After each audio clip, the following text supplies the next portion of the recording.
temas que quero falar hoje é este que tenho aqui. Chama-se Hong Kong in the Cold War.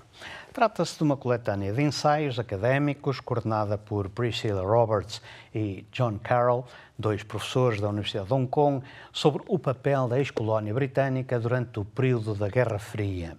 Trata-se de um livro que, apesar de ser editado por académicos, se mostra acessível, revelando aspectos pouco divulgados, nomeadamente nos aspectos da espionagem e contra-espionagem, mas também nos domínios políticos e ideológicos de um território britânico pertencente à NATO, na primeira linha da luta contra o comunismo. Uma situação sui generis e por vezes difícil de gerir, tendo em conta que a maioria da população centro-chinesa possuía ela própria duas fações, uma nacionalista e a outra comunista. Apesar de tudo, Hong Kong lá foi sem grandes, sem problemas de maior, mas sempre como centro que permitia aos Estados Unidos observar melhor o que se passava na China, então de fronteiras completamente fechadas e em plena revolução. E à China utilizar as fraquezas do capitalismo para aproveitar no que podia.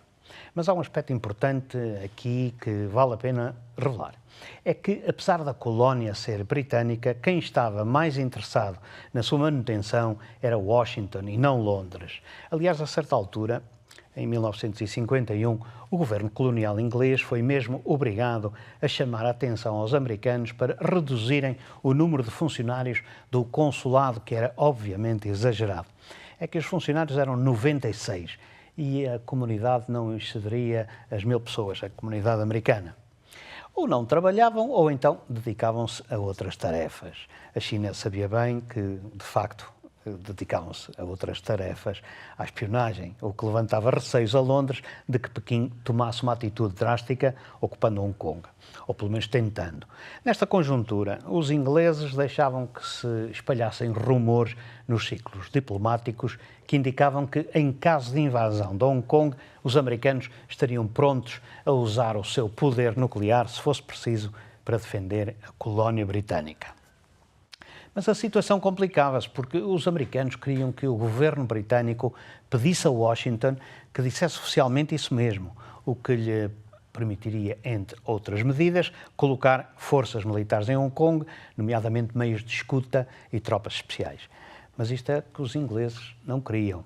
E assim foi vogando em águas turvas o conflito entre a capitalista Hong Kong e a sua vizinha comunista e toda poderosa China. Para além disto, há outro aspecto relevante que este livro suscita. É que, tal como Hong Kong, também Macau era uma colónia de um país pertencente à mesma organização de defesa militar.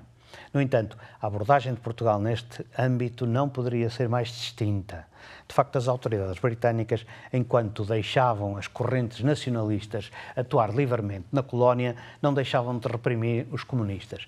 Logo em 1949, um mês depois da implantação da República Popular da China, os ingleses não estiveram com meias medidas e encerraram a Escola Superior Tat-Tak, que servia como principal centro de propaganda da nova China socialista.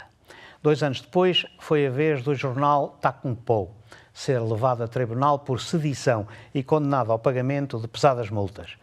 Só não encerrou porque a China, por meios indiretos, socorreu financeiramente o jornal. No setor laboral, 53 dos principais líderes dos sindicatos comunistas foram pura e simplesmente presos e deportados. No lado de Macau, sabe-se bem qual foi a história.